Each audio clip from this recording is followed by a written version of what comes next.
getting back on my grind with it.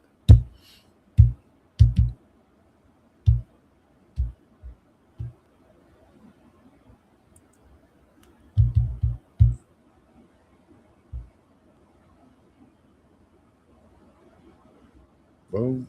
What up? What up? Yeah. See, no music, man, caught me off guard. So yeah, y'all gotta bear with me because I done messed up and I didn't set up the background. I'm just gonna throw throw something back there. I'm Come. There we gonna go. throw something back there Polka too. dot it up. Let's go. Yeah. It's at least as long as it's not bare, you know what I'm saying?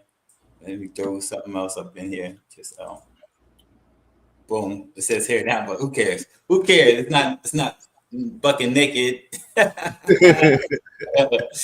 you doing, bro? How you doing? Doing good. No day in paradise. Can't complain at all. Get All right. stuff done like usual. You know. Yeah.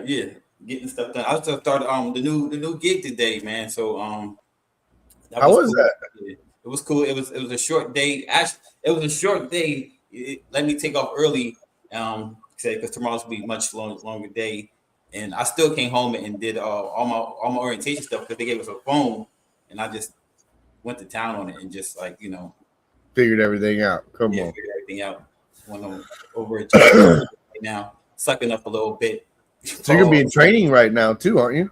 Yeah, gonna be training for like the whole month till Oh, see how long? So a month then. Come on. this month, Come and then on. I get my work vehicle next month. Let's So go. yeah, Let's go. yeah, which is gonna be cool.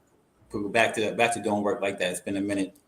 Been a minute. Come I've been doing retail management for 20 plus years, so now I get to do some some work.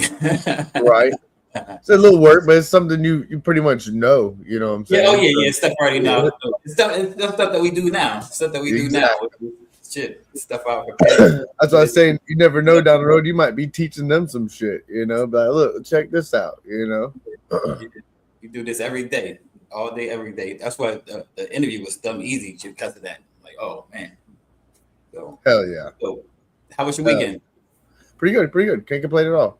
Hung out of the house. Watch my little Duval Jaguars doing pretty good. You Oh know. yeah, they did good. They did good. They I'm did good. actually surprised this year, bro. It's like Oh, I don't even know how. You know, I don't even know how. But yeah, especially with old boy getting hurt too.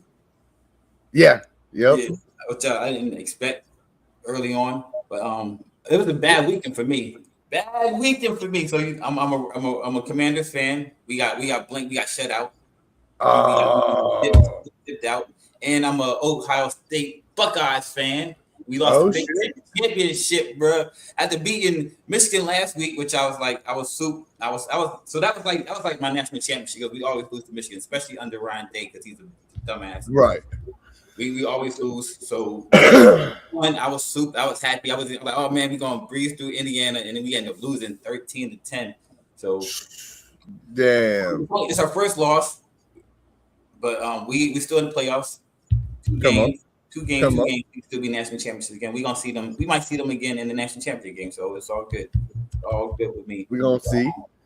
I know you're a Buckeye fan. I got a few friends here that are Buckeye fans Oh too, wait, man. oh wait. Yeah, Ohio. all day, every day, all Yeah, I day, like every some day. Buckeyes now. They're pretty good. Them candies are good. Oh yeah. I see you got that crispy white joint, man. Let's get a better look at that. You Get know. a better look at that. No, you gotta you gotta vote pressure pythons 15 minutes of lame guys. Yeah, it Come on. is. Don't be Yeah, it is. I mean, I'm already lame enough as it is. So just vote me, you know. Super lame. Are you slacking on the back, bro? I know you're not. I know you got Oh, that big ass hell logo on no. the back. Cut it out. Slack. Cut it out. Cut it out. Yeah, let's go. No No need to slack. be like that. I ain't never and actually I just ordered me some logos for the truck too. So I'm waiting on my logos to get in. So I'm Oh, gonna be having hell some yeah. logos on the truck. I was Hell yeah. finally like, what? You know what? I need to get some logos. You got to do that. You got to do that. I'm representing too, man. I got my homie Mike Banana Bread. You see the Come on. B's on the side, yeah, and representing for the fam. It's just the ball, pythons, and rattery. not slacking on the back, especially not slacking on the back. I got my name on the back. Hell yeah. Remember, I like turning around, but I got my name right there, so I'm turning around. And I'm representing on the wrist. You see wrist game off. MTZ Python, that's on me, Fred. He's also another Georgia boy. And I got to coordinate, so I'm representing for Wiz Constrictors. Got that mustard, no beat, and representing for the Patreon home Wiz Tank Clan. Yeah. And before we go any further, because I gotta get some water. We're gonna try to sponsorship video. We're gonna get it before we get it cracking. Let's come on. Lindworm Exotics specializes in a multitude of reptiles such as ball pythons, dual boas, coastal rosy boas, and false water cobras, to name a few. They are dedicated to providing the public with well-adjusted animals with superior quality. Follow them on Instagram and Morph Market. Black Box Reptile Cages should be your go-to for high-quality reptile enclosures and rack systems. They offer versatile hatchling and adult racks that work with both Vision and Freedom Breeder tubs, as well as a wide range of terrestrial, arboreal, and bioactive cages. Located in Beaufort, Georgia, Black Box Reptile Cages offers local pickup as well as ship and freight. Check them out at blackboxcages.com and use code WhiskeyBomb25 for 5% off. Selected Reptiles works with a wide range of genetic combos, including Hypo VPI Xanthic, DG VPI Xanthic, and Zebra, but where they stand out is their work with Monsoon, Monarch, Sunset, and other high-end morphs. In addition to reptiles, they produce premium feeder rodents, delivering to Florida, Georgia, and North and South Carolina. Make sure to use promo code WhiskeyBomb5 for 5% off any snake. Check them out on Wolf Market or reach out directly. From fur to feathers, Fuzzy Acres has your feeder needs covered. Whether you're looking for frozen rats, bulk rabbits, or harder to find feeders like quail and guinea pigs, they've got the stock serious keepers rely on. Visit fuzzyacres.com for clean, healthy feeders that are frozen and shipped with care. Remember to use code WhiskeyBomb10 to save 10% on any order, and as always, enjoy free shipping on all orders over $300. Grant and Mary of Rec Room Snakes have been breeding ball pythons and Woma pythons for over a decade. They're staples within the ball python realm, and most notably known for their work with the paint mutation and putting it to multiple codoms and recessives to truly unlock its potential.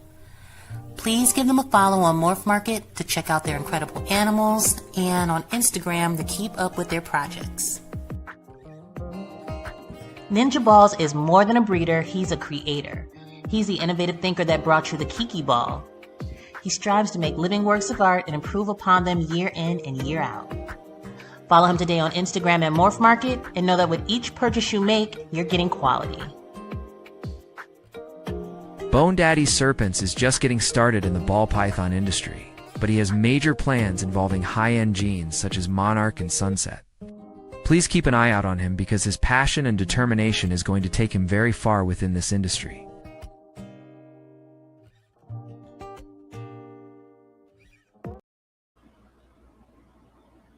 Oh, hold on a second. Let me get the word off the screen like that.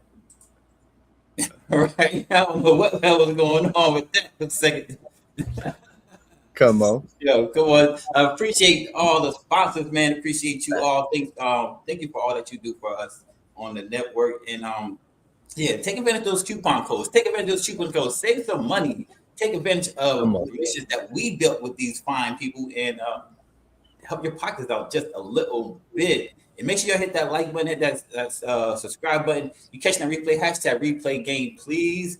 See Dub, I see you in the chat. Jay, I see you in the chat. I see Brittany in the chat. Not Brittany, that's backstage. We about to bring out Brittany and Travis Stronghold Exotics. Let's go. What is up? I gotta give y'all a nice round of applause. I think you got a little homie with you already. You always about to get your joke on. Damn. Yeah, he likes to run a little bit. So, all right. So we're gonna start off real simple, like the beginning. Jay, what up? I see you. Little homie Jay. We got the big homie Jay. We got the little homie Jay in the building.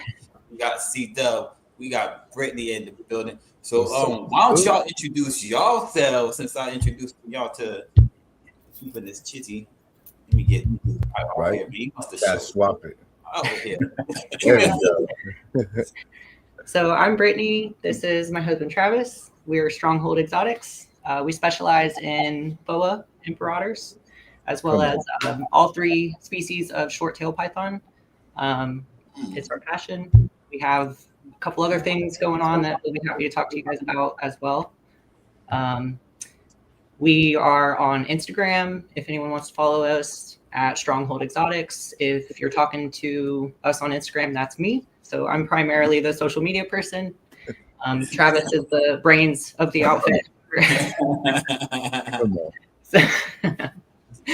Beauty and the Beast. Yeah. Right? You see, I see you got that snake bling too. Yeah, I'm saying, check it out. Yeah, that's our. So we have big plans for 2026.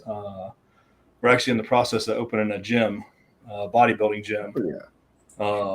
And it's going to be Stronghold Fitness, and we're going to have the reptiles in the gym.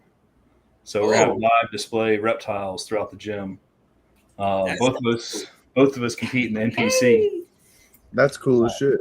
That's really cool. Bodybuilding. So, do y'all do competitions now? Yeah. We haven't been on stage in a couple years, so we're going, trying to do the gym and figure all this stuff out right now. So we're still working out, but we haven't trained to compete since 2023 was the last time we were on stage. Hell yeah. I peeked the IG and damn. Yeah. I ain't gonna. I'm gonna watch my mouth say nothing slick because I don't want to get chipped up. I'm not gonna call you shorty. None of that. Hey, look, we work hard for it, man. I appreciate it. So, So, yeah, question already. that's what Do we've you been do working hog on. island boas? We have one. yeah, we have one currently. One female we've grown up from a little baby. Yeah. She should be ready next year, probably. Probably in the next 2 years. Yeah. They're so small. Yeah. You just don't want to overfeed them. I'd say for the most part, we raise our animals slowly, Right. Yeah, this is a 2.5-year-old male. Yeah. So What kind of boa is that? So this is a BCC. It's he's a BCI. being BCI. I'm sorry. He's a super raptor, which you can see how clean his pattern is. Yeah, that's wild. Look at that. That is actually cool. I love the oranges in that too, man. So that's kind of what we've really specialized on, is trying to bring in some high quality animals. I think we have about 200 reptiles total in our collection. About 170 in the boas and short tails, which is our major focus. So that's where we're at with it right now. We're working on. How'd you get into them? Like, what was the how you go from bodybuilding to boas? I just, I think like anyone else, I woke up one day and I was like, babe, I want a pet snake. You woke up one day and want a pet snake. I've had them, I've had them growing up. I had them in the past, as a kid and a teenager, I always had pet snakes here and there. I've always been an animal person. I was a vet tech for like 15 years. So my entire life, my entire career has been animal driven. I woke up one day, told him I wanted a pet snake, and we looked up a reptile store, and we actually happened to live like less than 2 miles away from the store that's owned by the U.S. Ark Florida presidents. Oh, wow. Oh, heck yeah. So really, really great local reptile store. We went in there and just, got everything we needed, all the information. Like, it's a really great local resource. So that kind of really helped set us off because we had a good starting point. That's really cool. Yeah, we started with one ball python, Of course. and I fell in love with the boas. Yeah. The IMG boas in particular. Oh my God, yeah. That was his first love. That for sure. was The first two boas I bought were an IMG het call and a possible super moon glow, which are the two polar opposites. And they're just stunning today. Beautiful animals. So then we took our first trip to Daytona, and I fell in love with short-tailed pythons. Like, they're, I don't know if you guys are familiar with Gary Locker at Kingdom Animalia. He's not really active anymore. He's not. Anyway, that was 2021 or 22, a few years ago. Okay. And he had, several big adults out on the table that were just super friendly. And I was picking him up and holding him like a baby. And I was like, I am taking some. That was it. And that's my obsession. I actually take care of the animals full time. This is what I do, is I take care of all of them. But as far as genetic projects and passions, the boas are all his and the short tails are all mine. Yeah, that was where I fell in love. You can even see him. Yeah, he's just you can't beat a freaking black snake. So yeah, that is dark. That is clean. Yeah. Yeah, I like that a lot. That is badass. Incredible. So every time he sheds, he'll be jet black probably within the next year. For sure. Like you can still see a little bit that kind of pops through. Yeah. But that's where I fell in love with the whole thing, was the genetics. My primary work is I design water treatment polymers and water treatment systems for big industrial facilities. So I love science. I'm a big nerd. I just look like this. I know what you mean. It's always funny to go into a meeting and start talking about molecular weights and polymer chains, and everybody's like,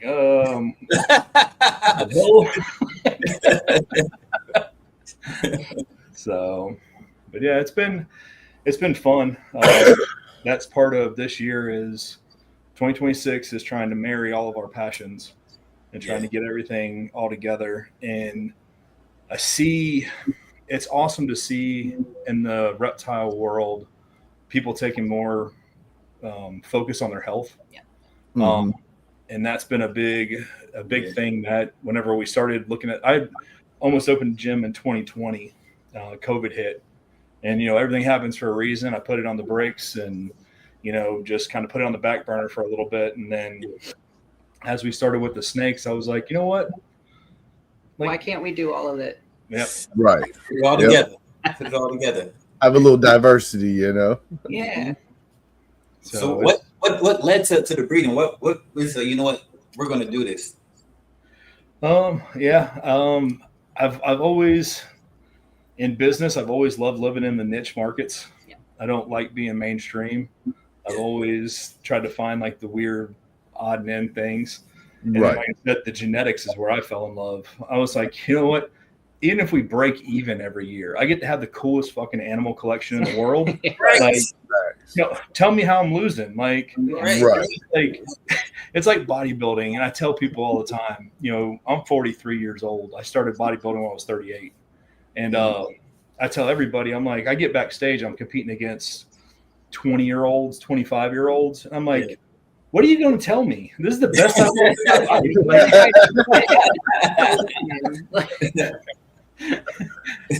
feel great. I still look great. So, it's hilarious. Yeah. Like I have people that I'm friends with that when I first started competing with them, they're like, bro, I got to see your ID. Like, there's no way. 43. Yeah. That's hilarious. And then they take pictures with me and send the pictures to their dad and be like, what's wrong with you? Like,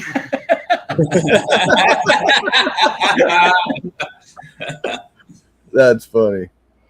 So, but yeah, it was one of those things. It was just turned into a passion, and it's I can't do anything halfway. Well, neither one of us, to be honest. We can't do anything halfway, Yeah. So we did our research. We started bringing in animals. We have probably a dozen animals from Europe. Okay. We have a couple morphs that there's only a few people working with. The Mandarin belly, you're starting to see a little bit coming out. We have the Frisia. It's a European line. Italian. Frisia or Frisia, I don't know. So, but we're working with some different things. We're just trying to create quality animals. And the key with us is, like I said, I'm not trying to be the next millionaire in this. I want to get these animals because I think they're the best pet that you could possibly ask for. Like, I want to get these in people's hands. I'm going to get people excited about just keeping, like. That's me with the short tails. Actually, what's driven me is I've had people come here and tell me that they're almost shocked the temperament of my short tail pythons. Like, it surprises me that that's still such an issue. So I breed short tails specifically for the intention of calm, hand tame demeanor. Like, I breed for good temperament. I'm not necessarily in the game for like the next big morph chase. I'm not trying to saturate the breeding market with it's.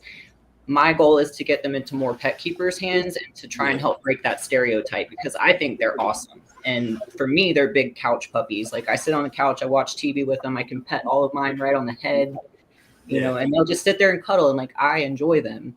And I get on Facebook and I get in the groups, and everyone, my blood bites, it strikes, it's how do I get it tamed down? And I'm like, this is, in my opinion, just my experience, like with any animal, there's a genetic factor to this. There's an early exposure factor to this. Like, you have to put in effort to make these animals, to help them acclimate and make them pet quality. So I focus on that with the short tails specifically.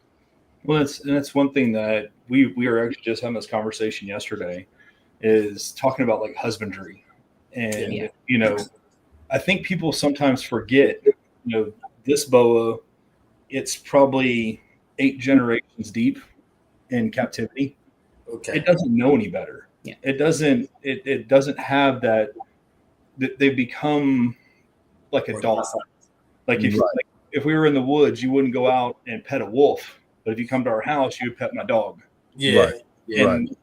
So I think some people get a little too anal on the husbandry stuff. And the short tails in particular, they have to be kept cool. Yeah. They're not like a ball python. They're not like a boa. Like, they stay probably 4 degrees cooler. I would say my hot spots are 86 to 88. So they like it definitely cooler. Yeah, he does. Is he like? It's not hard to do when there's so many options. They're all right behind us. So what's cool too with them is they have the live births, right? Yes. So you don't have to worry about the incubator and all that stuff. So it's a little easier. Okay. That's the biggest nightmare of boas. Yes. Boas will break your heart. Yes. It is. Oh. I'll be honest, doing both, I can tell you just from my very limited experience, eggs are easy. They are predictable. When they're bad. When they're not going to do well. You can look. You just got to wait for them to come out, and it's just like, this is fuckery. Like 15 days. You're not waiting 130 days. Which is wow. Oh, wow. That's crazy. Our doom rolls, I literally thought I was going crazy. Pets. That's crazy. The doom rolls had me thinking I was going crazy for real. I was like, I was ultrasounding at the end like every other day. Like, are there babies in there for real? Like, I feel like I'm making it up because I feel like she was pregnant for 17 years. Wow. She was pregnant for most of the year. Yes. Like, it was at least 9 months. Wow. See, that's what I got. I was sending my vet pictures like, hey, she's doing this, she's doing that. What do I do? And I'm texting him in the middle of the night, like I don't know what to do. And she did wonderful. It was fine. But boas are a constant test in patience. Makes sense. Definitely makes sense. Well, then you also have, especially like our first time females, I don't think they really realize how to regulate their temperature very well. So you end up having a lot of stillborns, you have slugs, you have a lot of different things that happen. Yeah, I think first time moms for sure. Right. You get a lot of missed opportunities for whatever reason. Right. And I just don't see that happen with the pythons as often. Like, if I see my pythons lock, I'm having babies. Right. Period. Yep. Especially if you're right there on the right size of follicles, 18, 19 millimeters, you're good. Even 21, you hit that prime, that's a one and done, you can run it, Yeah. Especially if you get a good one, but yeah. And there's stress too. So you get into this gray area of like, well, I think I should keep them paired a little bit longer, but then you really have to pay attention because your females will stress out. Right.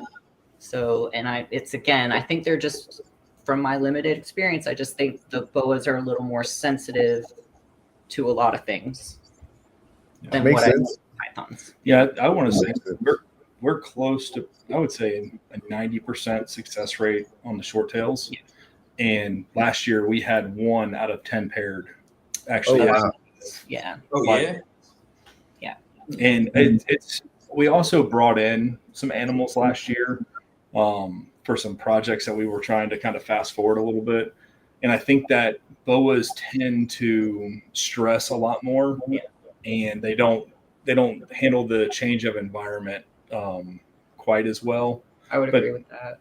I think that's why some people have problems with all snakes. If you get a subadult or an adult animal, it's really hard for them to acclimate from one environment to the next because everybody keeps their house at a different temperature. Yeah. He's in a different humidity zone. Everybody's got something different going on. I mean, even difference from here to Georgia. Yeah.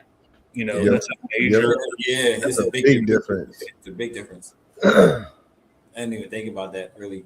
I would honestly that's actually an argument I make to people with the short tails here is I think we have kind of a home field advantage, like being in central, south side of Florida.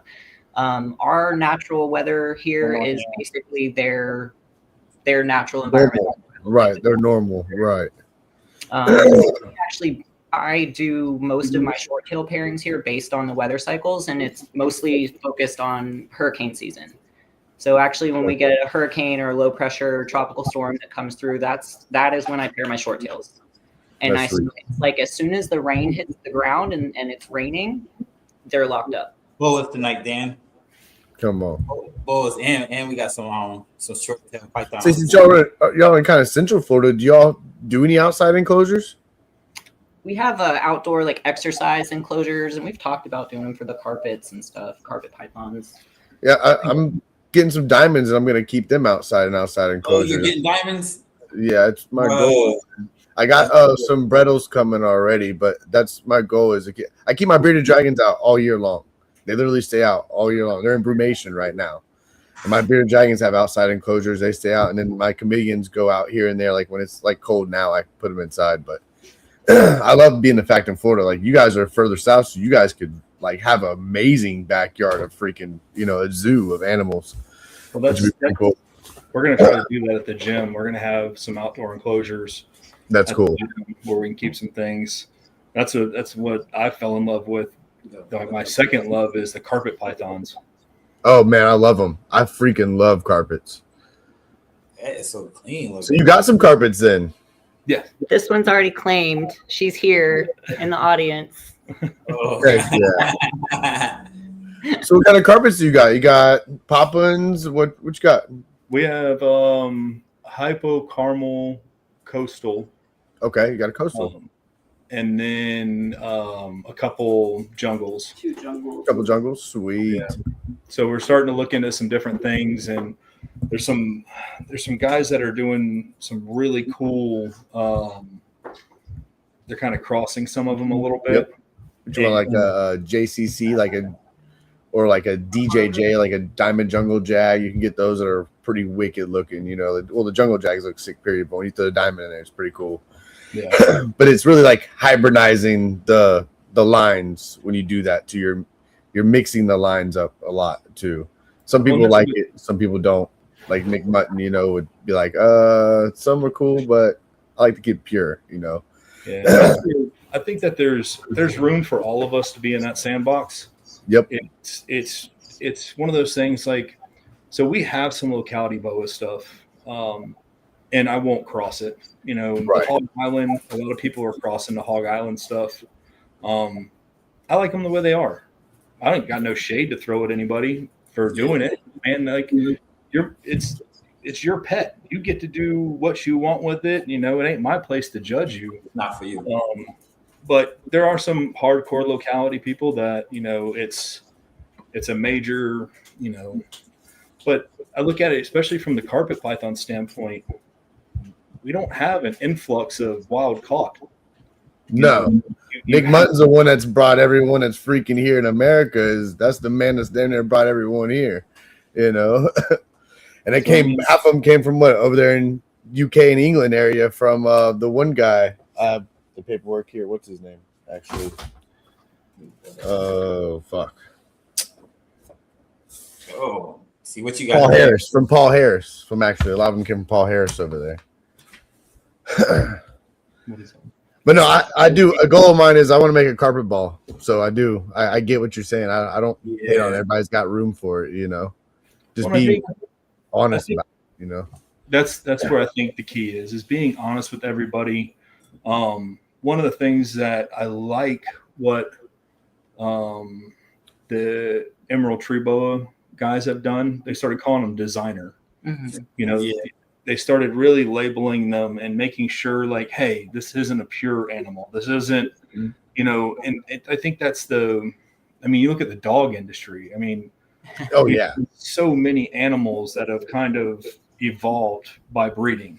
Yep. And at what point, and it's kind of a touchy subject, is like, at what point is a locality allowed to be treated as a morph? You know, right. where are you drawing the line at with it? And we've had this conversation too, how there becomes this very hard black and white line of like, this locality can only look like this. This very right. specific look.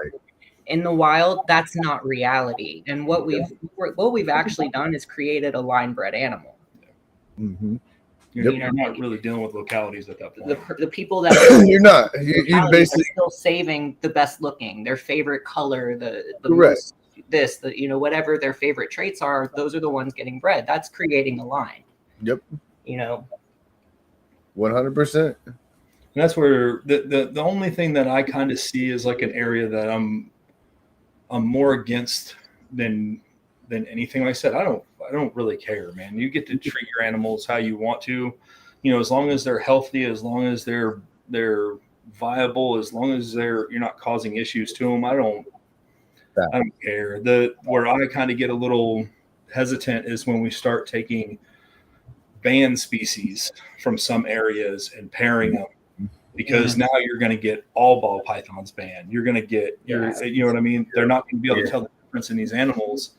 And the regulators are going to go, hey. Well, then you can't have anything. Yep. Yeah. That's the stress for me is that's why, like, we try to deal with animals that, one, they have similar husbandry habits. Like, I'm not quite sure the diamond carpets, crossing them with the coastals, and you know they have a very different home field. You know their environment's a lot different. Yeah, and so like the diamonds supposedly thrive well here. My bad. Diamonds supposedly thrive well here because our colder, especially outside enclosures, because our colder weather they can handle because they need the lower temps. Actually, so supposedly, like our winters are damn near like on the money for them, and right after winter, you go to pairing, like that. You know, from what I'm hearing, I've been talking to a few. There's supposedly a big guy, I think even Central Florida, that has almost his whole backyard. I'm sure almost sure dedicated to diamonds, and this guy's running it. You know, and they're loving it. And that's where, and that's the thing is that like our summers are almost too hot. Like you have to for them, and that's where husbandry comes in. I think there's some basic guidelines. You know, you'll get into the argument. I hear it all the time. Bins, natural enclosures. You know, like it's to me. You know, if your animals are thriving, these animals, we're not bringing in wild animals. No, there's a lot of factors too. I mean, when it comes to that argument. I always get on like in our situation, like I said, this is all I do. I'm home with these animals all the time. So they're not sitting in bins for 2 weeks with no water and dirty paper. And I'm putting hands on all of them every single day. I'm looking at them. They're getting fresh water. They're cared for. So I think I think people need to be easier on one another and not one another. Like, if you have conversations with people, you may find out that a lot of the things they do are very intentional. I think that's our situation here. We don't use substrate here, but we're in Central Florida. We don't ever get freezes. Like, mites are a year-long threat here. So we have to be careful about potentially, putting them in a substrate that could be a danger. Everything we do is very intentional, and I think people just need to give each other more grace and have a conversation before they judge one another. There's a lot of that happens in this city. Everyone thinks that this is the only way to do things, and anything other than that is unacceptable. Yep. Yeah, there's a lot of that. Yes. A lot of people stuck in their own ways. Put it that way. They're stuck in their own ways, and that's how they want it directed. And it's like, whoa, I'm over here. I can do what I want. My own lane over here. Well, it's funny because where they draw their ethics line is unethical on other sides. Sure. And it's like, hold on, bro. Like, if you're going to put rules on everybody, you're going to put rules on you too. Right. Like, it's one of those things. It's, that's where I feel like the biggest issue, one of the bigger issues is like, it's rules for thee and rules for thee and not for me.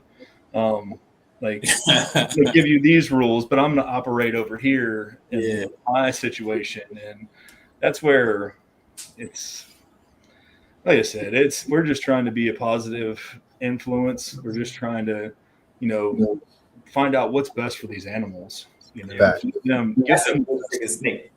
I can tell you what, that blood is not struck at you or it's just all touching his head. Like, an example, like, I picked her out as a tiny baby because of her temperament. I've hand raised her. Like, it's crazy. That's crazy. There's no way. This is what I want to sell to people in the pet market. Yeah, that's awesome. I would take the snake like that. I'll be fine. I'll be comfortable. So, if I knew guaranteed the blood I was taking home was gonna act like that, then absolutely. I can tell you, most ones that I've seen don't act like that. So we did our first table in Daytona this year. Actually, last minute, we set up with my friend EJ, who's Hurricane Herb. She did So her and I did a table at Daytona this year together, and I can't even explain to you. I brought like 5 adult blood pythons and short tails. This is a Sumatran, by the way. But I brought a bunch of adults, and I'm just sitting there at the table, holding them and petting them and handing them to people to hold. And I had a line of people at the table that were like, I can't even believe, like, is it sedated? Like, that's crazy. That's what I would think. I was told, okay, she gave it something. So I'm sure, like, there's YouTube videos where you can see people holding giant blood pythons. I can almost bet you it's one of mine. That's awesome this year. Yeah. Well, you got the secret sauce over there. You definitely got to figure it out for, you to be handling them like that. Turn the heat down. Yeah. You see? It seems like they're irritated, which makes sense. Yeah. You're in a hot bin all the time. These are species that are sensitive to husbandry, for sure. That's the first thing I ask. If someone's telling me their short tail is, and even when I hold them for a while, if they're like on my neck or, they'll start getting huffy and puffy because they're warm. I'm too warm. It heats them up and they start running away. Like, I'm gonna go back. Crazy thing.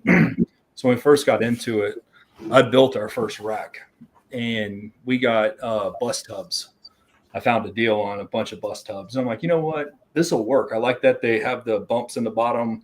They can get out of the pee. It gives them some, like, it's not a flat bottom. Right. We started with that, and I started noticing, like, some of the snakes were super defensive, like super, like, always like back in the corner as soon as you pulled it open. And we went to clear tubs, completely changed the game. I think the issue that they were having is that they're in the pitch black. Yeah. And now you're pulling it open. And I tell everybody, they're like, man, snakes are so mean. I said, guys, listen, if we're sitting at the house and a giant ripped the roof off and reached in to try to grab you, I'm going to wear it out. Like, you ain't going to take me. Yep. So when we went to the clear tubs, it was a shock to them at first because I mean you could walk down the rack and you could hear them hit the tub. Hit the tub. They Yep. weren't used to the movement. They weren't used to seeing anything move. Yeah. But now that they've grown up in them, they're super chill. Like I think that's a big thing with the short tails too. I have a couple that I bought as adults that I'm sure were raised in rack. You see what your wife said? Yeah. Justin. Oh my god. There you go. I love it. So I actually have a couple. Any big snake, she likes all the.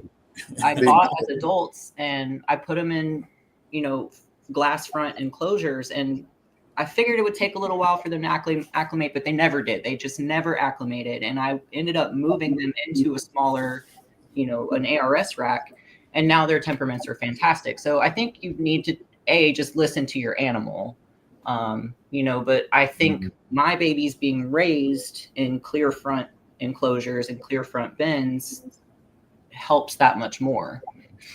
Makes sense. It definitely makes sense. They're getting more lighting, and like you said, when you open that dark bin and it's bright in the room, it's like I just had the lights off in the room and turn the lights on. It's blinding. You just give us a heads up. Can we? Yeah, come on.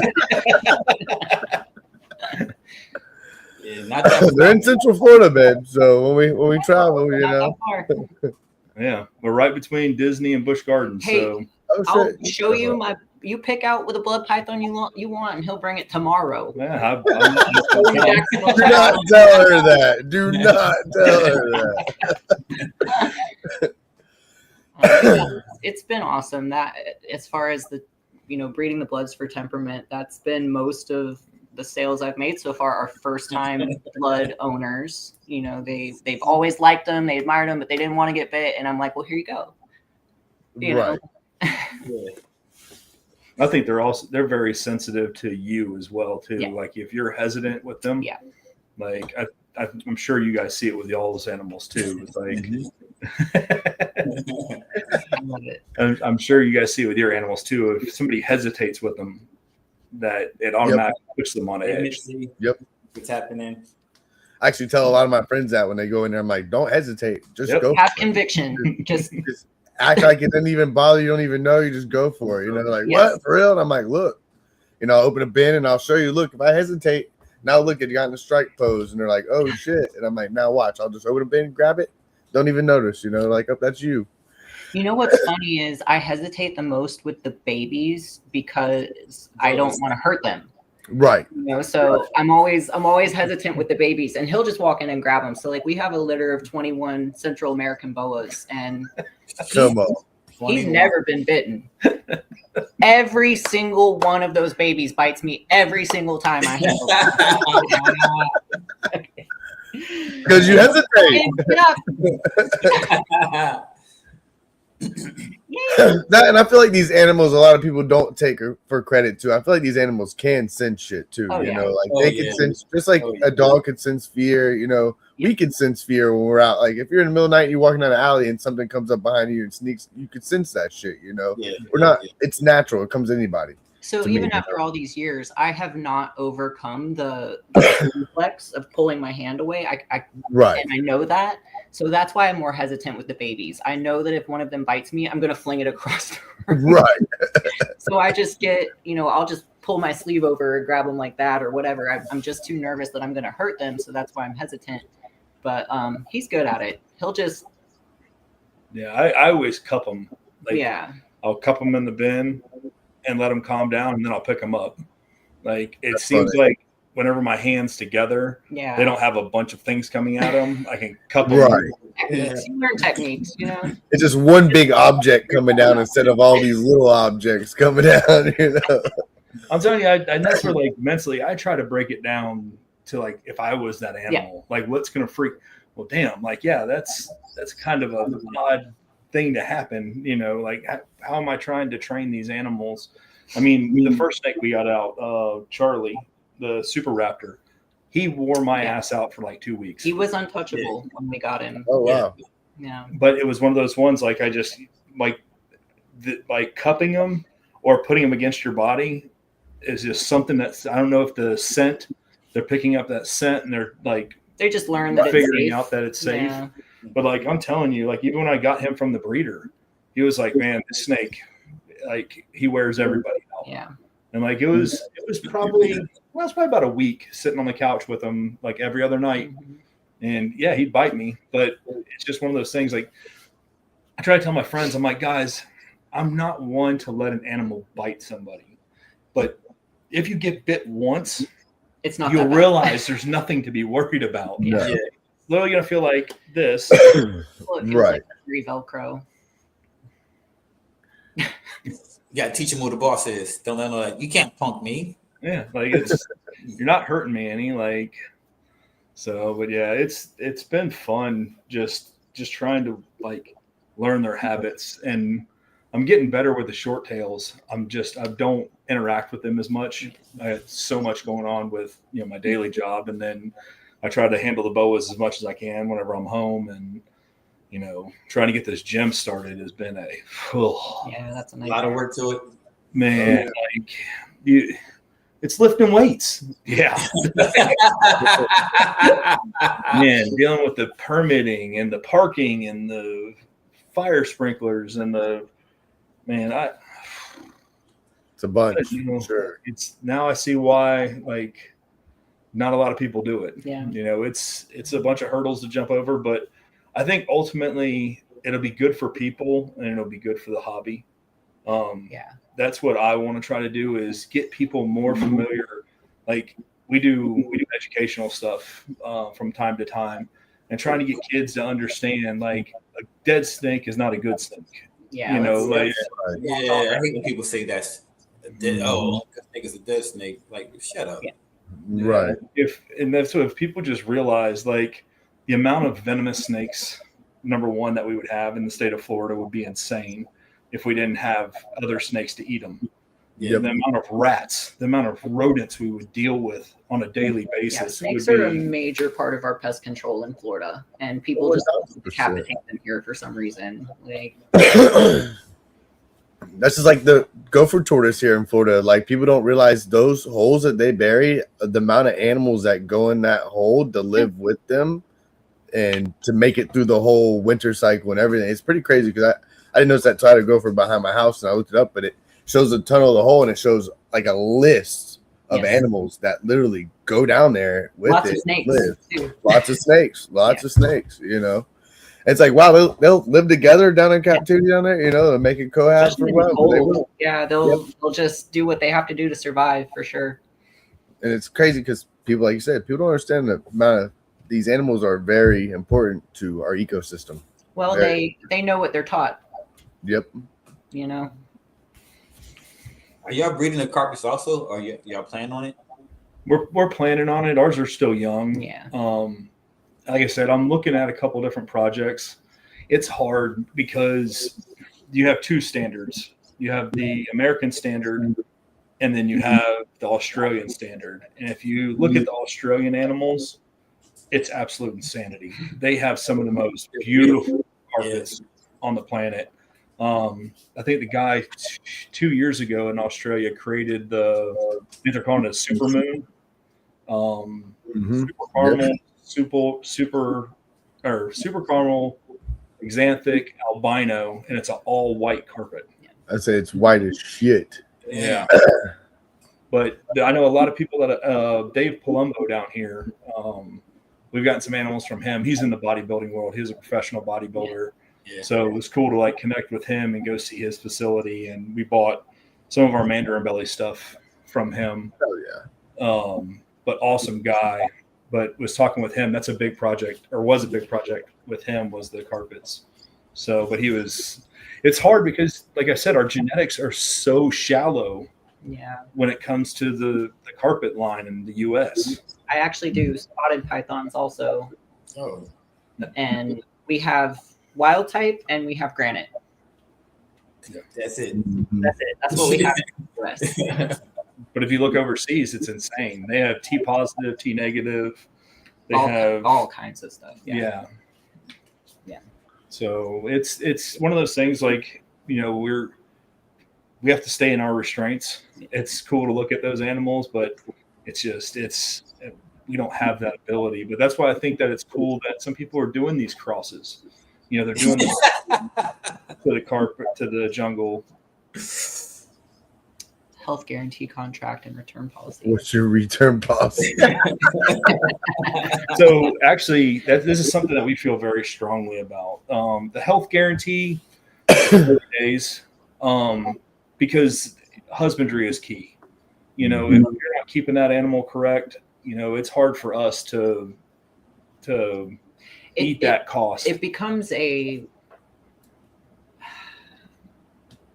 I feel like after 30 days, there's no way to know what did you do? What happened. Yeah. But the return policy is all of our customers know if you don't want the snake or you can't keep it anymore, bring it back to us. Open door. Free of charge, no rehoming fee, no nothing. We want that snake to have a good life. So if it ever gets to the point where, oh man, I got to move out of this apartment, or I can't do this, or my life situation changes, anybody that's bought an animal from us can call us up and be like, hey, look, I need some help. I drove like zero judgment. 4 hours down to South Florida a couple weeks ago to pick an animal back up. Like no questions asked, you know? And it's just one of these things. I think that it's the last thing you want to do is get into a finger pointing situation. Right. And that's where like the health guarantee, man, I feel like 30 days is industry standard for a reason. That's good. There's too many factors, you know, and especially with the bad feeder situation. Yes. Have you guys run into that at all yet? Yeah. Yes. So that's where like it's hard because man, there's any number of things that can happen, you know. So I mean that's the thing. It's like we really want to make sure that whoever buys the animal from us has our support. Yeah. 24 hours a day, contact 7 us days anytime. a week. Absolutely. But also know that like there's no judgment here, man. Like the last thing this animal needs to be done, the last thing that needs to happen is something negative happen to an animal because of our personal choices or our personal situations. Or you don't take action because you're afraid of judgment. You know, I'm not gonna like get online and blast you if you whatever. I don't know. Like it's between you and us. You know. Yep. She wants to see your other one.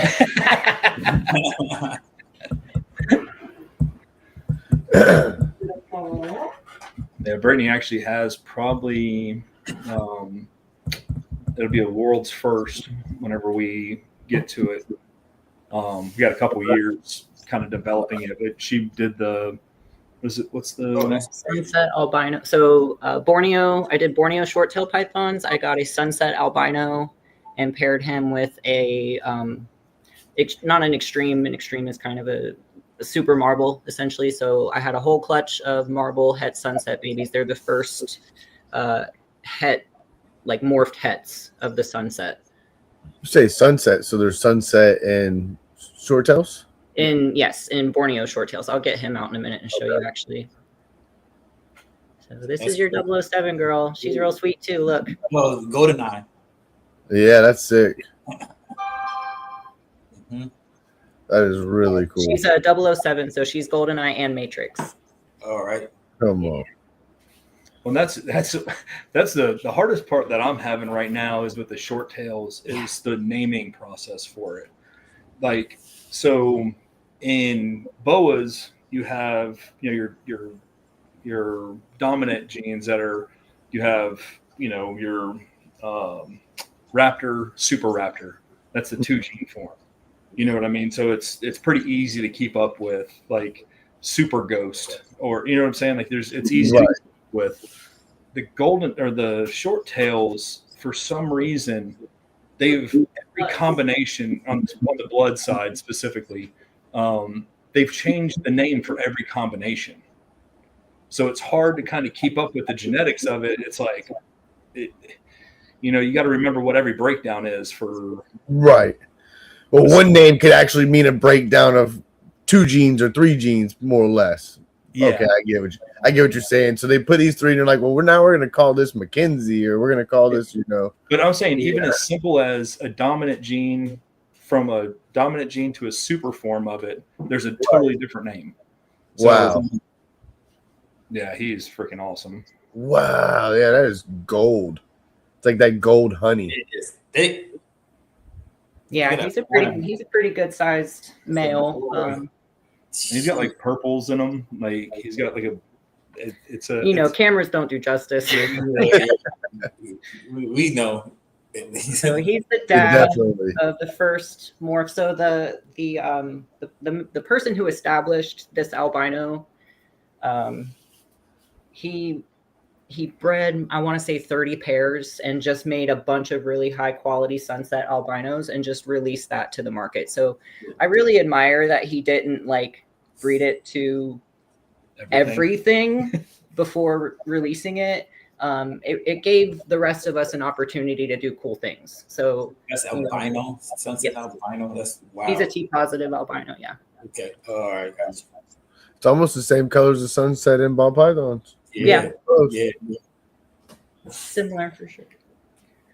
He's a good boy. Big boy. Damn.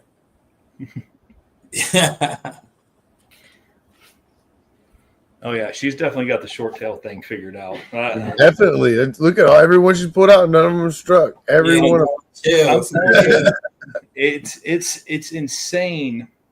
But I think that they get a bad name because they're still wild caughts. Wild caughts that are coming in, and people are trying to keep them like ball pythons, and you can't do that. Can't do that. Yeah, definitely seems like the cooler temps are the go. Cooler temps, and you don't want big enclosures for them. They do not like being in big areas. Like a tight. Oh yeah, short tails. I'll definitely make the argument with people. Like normally, I don't advocate for the pet keeper to keep in racks or small enclosures. Obviously we're breeders. Like we have a different situation. But when I am giving advice on enclosures for pet keepers with the short tails, I say 2x2 to 2x4 or 4x2. Like they give them lots of hides, lots of coverage, preferably a PVC enclosure. Like if you use glass, you're probably going to deal with something temperament issues. Right. In the wild, they're ambush predators. They shove themselves down into a burrow. They sit there. They wait for something to go by. They don't come out a lot. They don't like to be seen. They're not athletic. Yeah, they're not. Right. Definitely would not argue. I wouldn't argue that they're a display animal. If you want a snake that you're going to see out basking and stuff like that, short tail's not the one. Like right. I have a couple that, because I pay attention to my animals individually, and actually the person who I just showed the 007 for, I recommended that 007 as a pet because it's very social, because it's always wanting to come out, it's always wanting to be held. So again, watch your animals individually. I think that's a big factor to it. But in general, the short tails, like even my largest ones are in 4x2s, and that's where they're happy, and they like to hide and they like to burrow and they like to be alone. Right.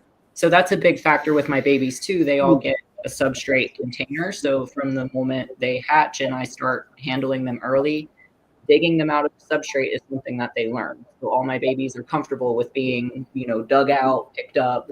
That's something they're all used to when you get them. Mm-hmm. Gotcha.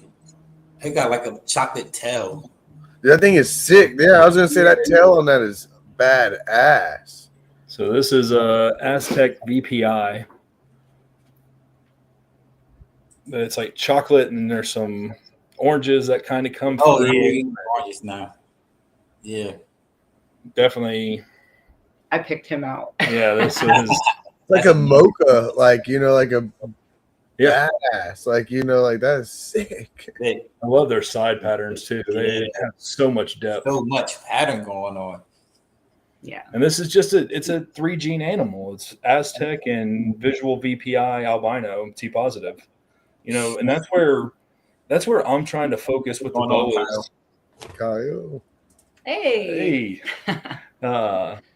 That's where I'm trying to focus with the boas, is making quality, awesome animals and not getting too caught up in the gene race. Yeah. I think that we muddy the water too much sometimes, but I think we also set ourselves up for genetic issues. You got to remember that every one of these morphs is a genetic mutation. So when you start sticking 6 and 8 and 10 morphs into an animal, I can tell you medically that these mutations don't come with zero internal consequence. Like, most of them are going to have something else tied to it. You know, those genes are shared somewhere along the line with something else. You know, that's why, like in dogs and certain other animals, like we know the Merle gene is tied to blindness and deafness. We know that for a fact. Yeah. You know, so I've gathered some opinions about certain things and certain genes. But you know, that part aside, I think there's a loss sometimes in the simplicity. It's a race. Everyone's chasing the next thing, and I feel like, especially with the blood pythons, it's like you were getting at with the name. I swear, it just becomes like this. I just want to name the next combination. I don't even care what it is. Yeah. You know, and for me, what I'm seeing with pythons in particular, talked a lot about, is none of them are red anymore. Yeah.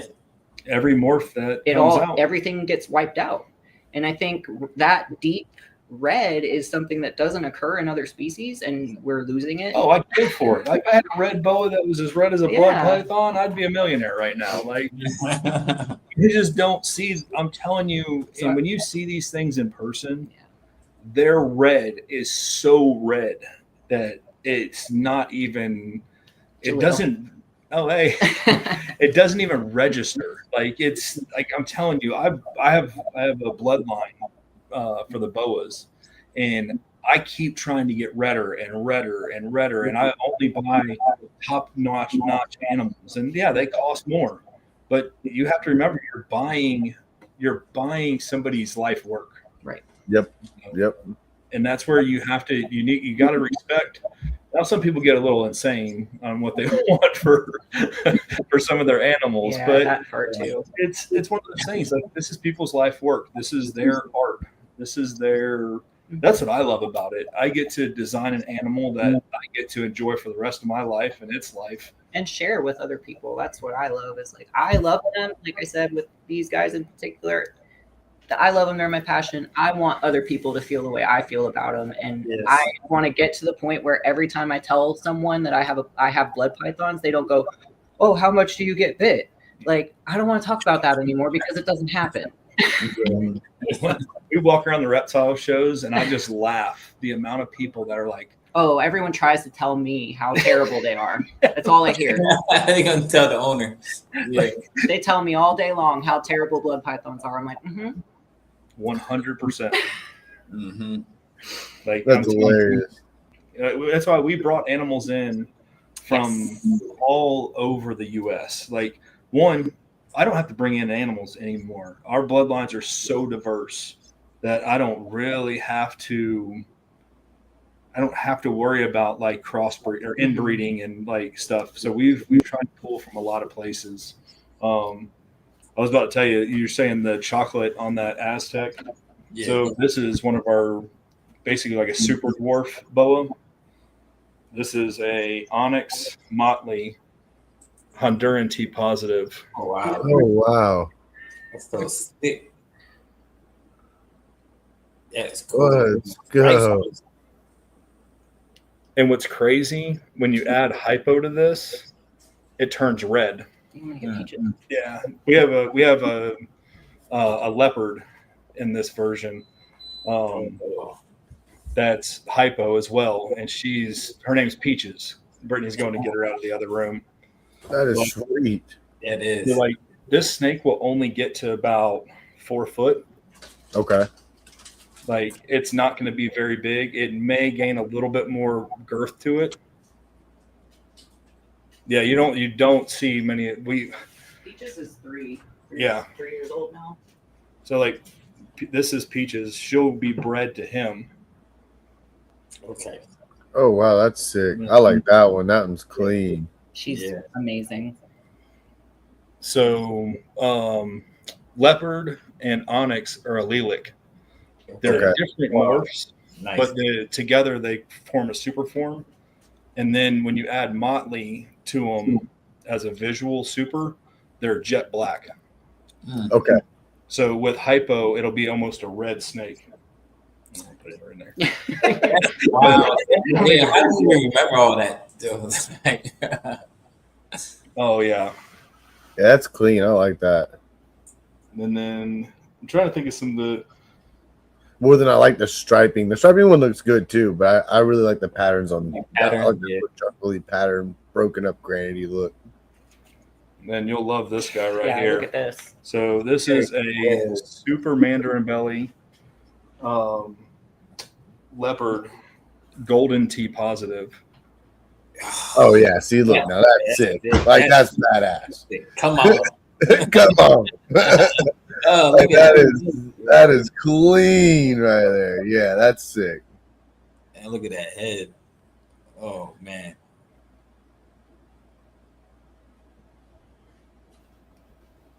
But yeah, so this is one of our projects. We bred 3 males this year to 3 non-females, or 3 non-mandarin belly females, to try to create some different things. Yeah, that's nice. I really wish the camera did them justice because that's just. And we know the camera's not, man. It's like, Justin, take pictures when you go over there with Alex. Right? So check out our Instagram. There's some really good pictures on there. Come on. Also, the other thing that I'll warn people with, especially this mandarin belly morph, make sure you're seeing the parents.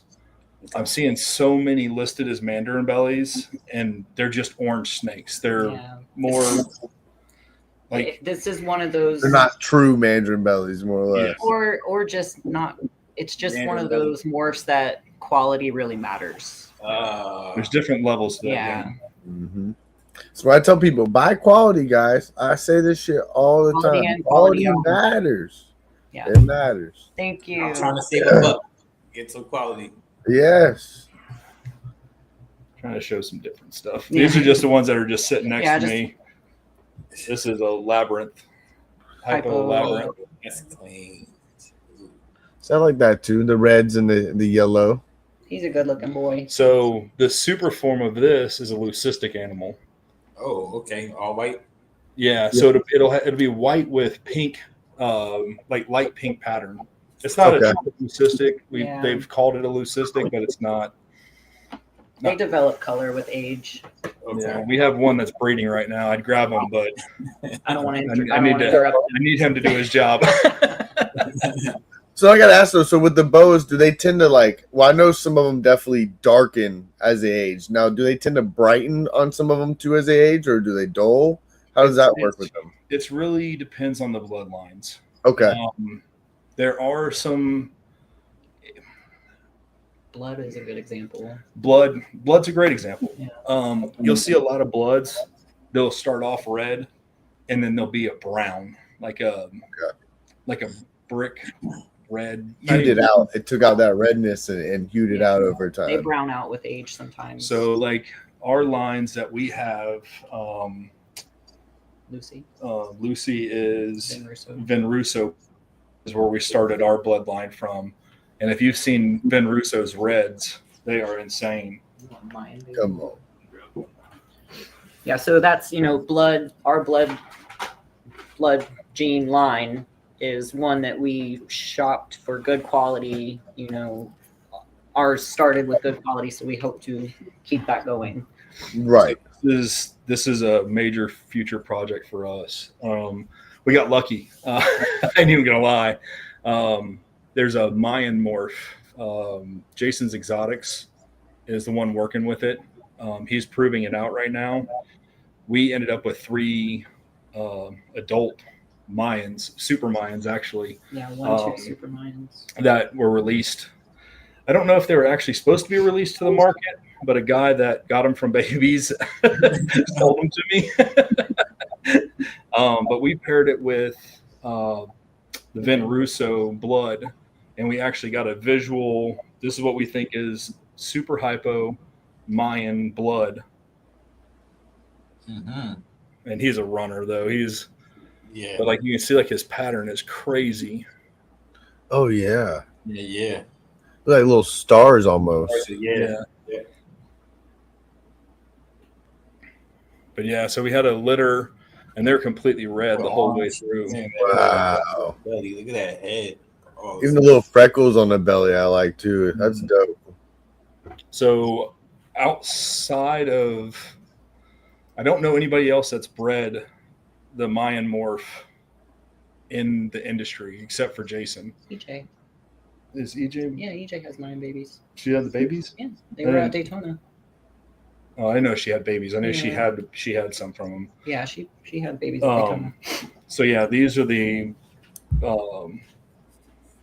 they're just kind of making it into the market right now. But even the non-visual bloods,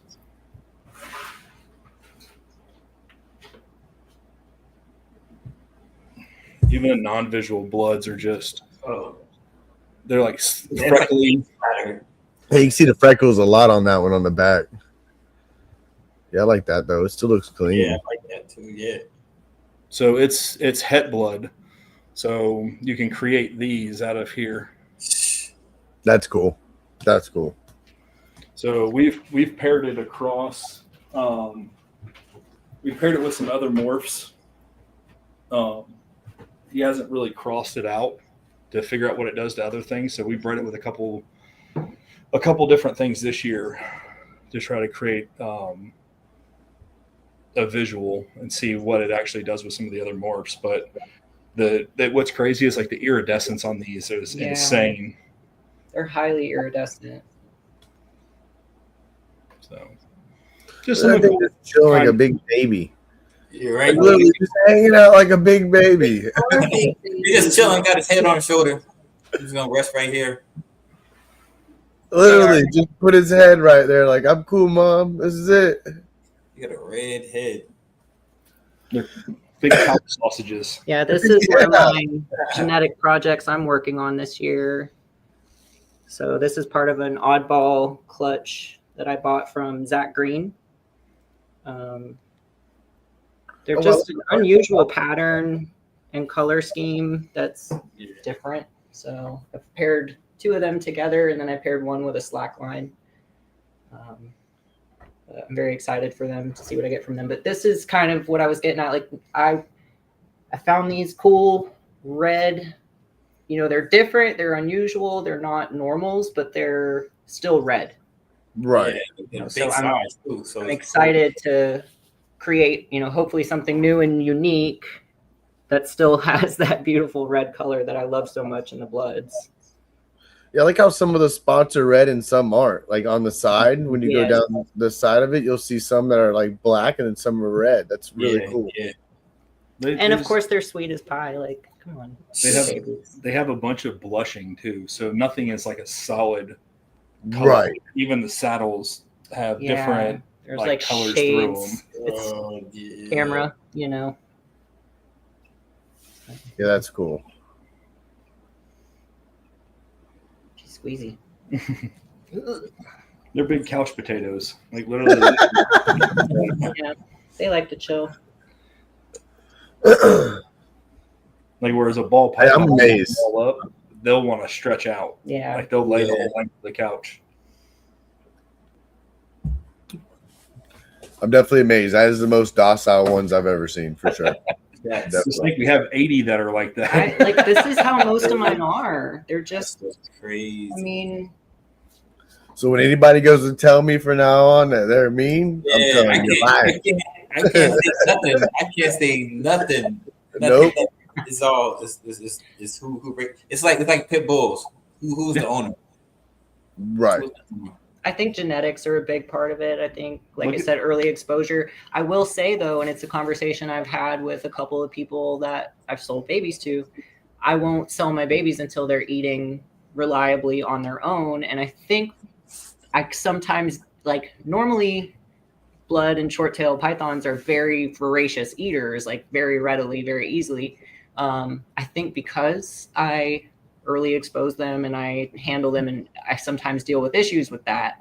So it's like a give and take. It's a sacrifice I'm willing to make, and I just work with them from that point to get them, and I just won't sell them until they're eating and doing well. Like I said, the main reason for us doing this is because we love the animals. Yeah. We enjoy the genetic.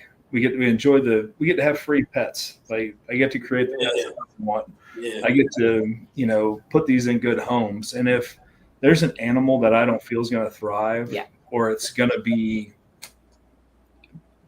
defensive its whole life, I would rather keep that. Yeah.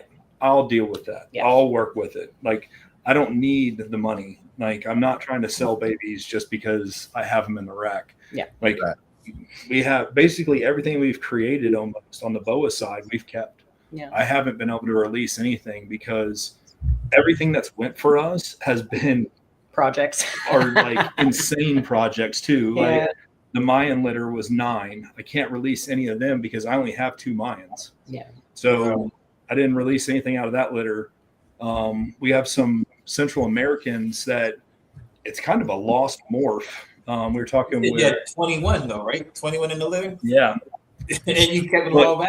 They are insane. Like I'm telling you, like I'm having such a hard time. We can't let any of them go right now. Yeah. Like I'm probably gonna release some to some of my friends. Yeah. Like I'm gonna keep them close. But like we talked to Da Vinci and was Rich over at Da Vinci's Boas and was like talking with him about it. And he was like, that's a lost morph. That's the tiger morph from 15 years ago. We ended up with 2 adults that I got on wholesale. They're freaking they're like reverse striped animals and they're orange. And I got them on wholesale because I just liked them. Yeah. Nobody wanted to buy them because there wasn't 4 genes in it. Right. I was like, what? They were just Central American. Yeah. You really got struck gold on that one pretty much, Dropped 21 healthy babies, and I'm telling you, they are the most insane. They're gorgeous, you guys. And they're changing colors every time they shed. So like they're orange. What I think it's going to end up being is in the boa world, you have the jungle morph, but you can't make a super jungle. It doesn't thrive. It won't reproduce. It's a beautiful snake, but it's not quite right. Right. What I think it's going to be is kind of a replacement for the jungle morph because we've put 2 supers together and created a healthy litter. Yeah. So that's the litter that bites me all the time. So they're fine. They don't bother me. And I was in there today looking at them, like just going in there, and she's like, "You haven't been bit yet?" I'm like, "No." Meanwhile, I'm petting my little blood pythons on the head. And that's cool too. You put 2 supers together, so guaranteed every baby's gonna hit. Pretty much. And that's what we're trying to prove out on it, though, is that it's so genetically diverse. Yeah. Right. Just like jungle, honestly. Put it this way: right. Both the parents look pretty similar. Stripe down their back, no saddles. Maybe the male has 2 saddles. 1 or 2, yeah. Tiny little pinched ones. All the babies have saddles. Yeah, in some way, shape, or form. Or they're like completely jungle the whole way down, like it's just a stripe the whole way down on the inside, not the outside. They ate it. Did they? Yeah, Brittany was going to go grab one of them, but they just ate, so I don't want to. Right. So, but yeah, we're having fun with it. Like I said, it's one of those things. Like we want to kind of be a positive to the industry, with the fitness side and the breeding side, and try to bring more people to it. I think this is my selling point to everybody is like, all my friends, they want to get a dog for their kid's first pet, and I'm like, why? You know how that ends. You're going to be walking it. You're going to be cleaning it. Yeah, hopefully we're going to be under contract this month. We have already have the gym manufacturers, already have everything kind of lined up. We're just working through the permitting side, which is so, but that's where trying to marry everything is what we're trying to do right now. But the dog situation is that I was like, how this is going to end? You're going to end up walking the dog. You're going to end up feeding the dog. You're going to end up taking care of the dog. I said, the beauty of a reptile is none of his friends have reptiles. Yeah. So every time they come to your house, they're going to get re-excited because their friends are excited. And they're going to want to take care of this animal. And it's one of those things that you don't have to take it outside. We take ours outside, we put them outside. But the selling point is that you clean their cage once a week for the first 2 years. After that, I mean, we feed our adults every 3 weeks. So you're cleaning it once or twice a month. Right. That was only like 3 times a year. So bonus. And a dog can destroy your house. This won't destroy your house, you know. You might as well throw the enclosure out on the big one. You know, trust me, I got 3 dogs, 4 cats. I got 3 dogs, 4 cats. So trust me, I deal with the farm over here. I deal with it for sure. I'm always like, look, I should have got rid of all you. It's got nothing but snakes. So much more than the snakes. I don't even. Alex is always like, leave them babies alone. I'm like, no. Our that's what it's gotten so crazy. We have we have 200 reptiles. Justin has a bird named Kyle. And it's a girl bird. Poor girl. I love it. We have 200 reptiles, everything from boas to short tails to scaleless rat snakes. We have a water monitor that's about 4 foot long. We have baby. That's my baby. We have 8 short tail possums from South America. We raise our own rats. We have 3 ferrets. I mean, it's a zoo. This is why this is all I do. Yep. Yeah. Yeah. See, us Floridians, we seem to get zoos, and I like it. These are my kind of people right here. It's true. It's better than being at the bar. Yeah, it is. It is better than being at a bar. Slug's her favorite. That's how we are. We rather sit at home and have some drinks and hang out. Water monitor, Slug. Mark, what do you want to see? Oh yeah, we it's a zoo here. We literally. I mean, a lot of them are pets. We're not going to breed a lot of this stuff. We in the beginning we just picked a bunch of stuff that we liked. A lot of them just live in displays. We got a sand boa. Yeah. We got that for Ray, and she does not care. I gotta ask though, at the gym, are you guys gonna plan on trying to maybe like breed up there too, to let like people see that It'll whole situation as well. That would be really cool to me. Like that would.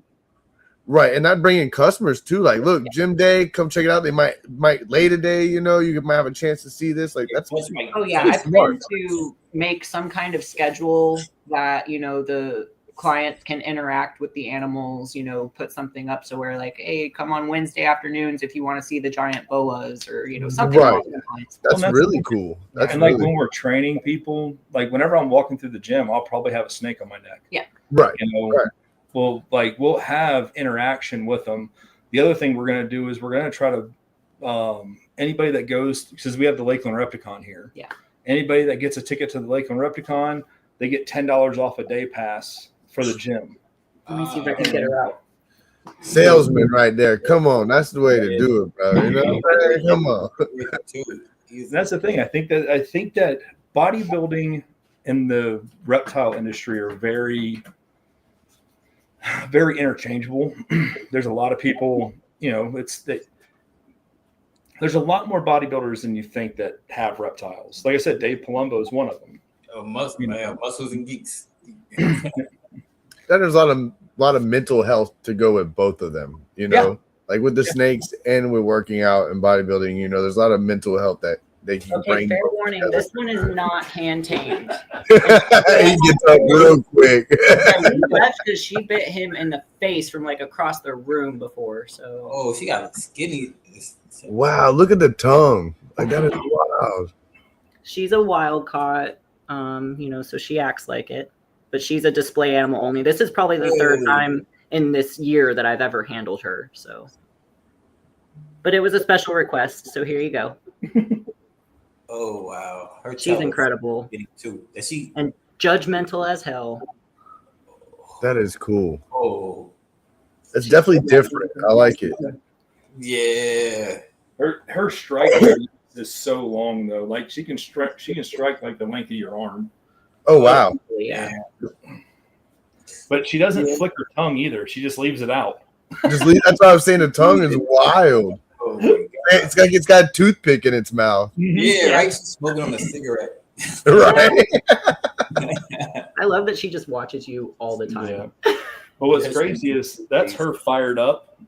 So she'll separate her scales and you see the black and black and white. So she's actually all gold when she's in the tree. And she actually forces it apart whenever she gets scared. Oh wow. I'm trying to think of what else. We got the. Envy's about to make me go get Slug out of the water.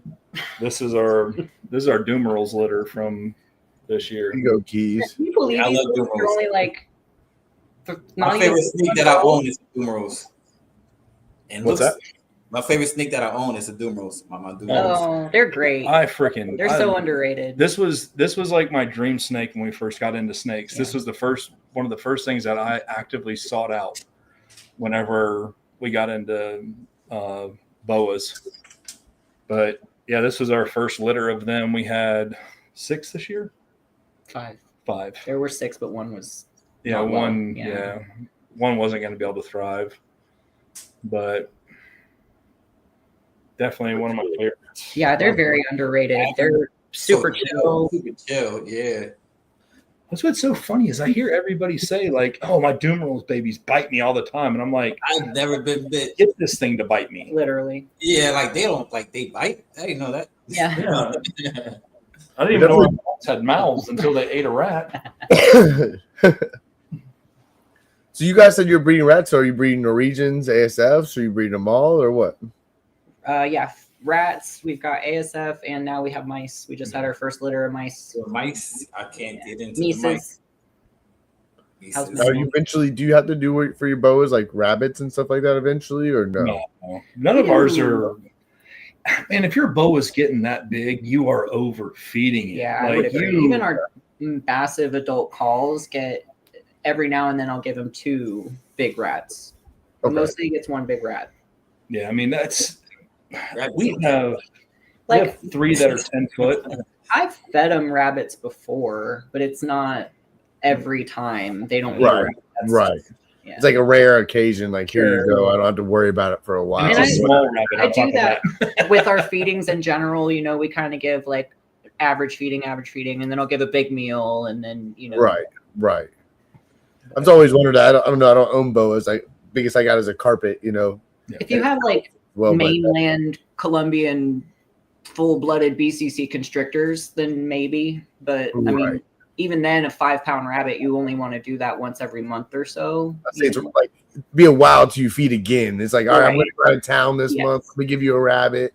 I have to worry about it for a couple of weeks or something. I mean, a couple of the giant boas that we had, I would say all of them, we had to slim down. Yeah. Every one of them that we got was overweight as hell.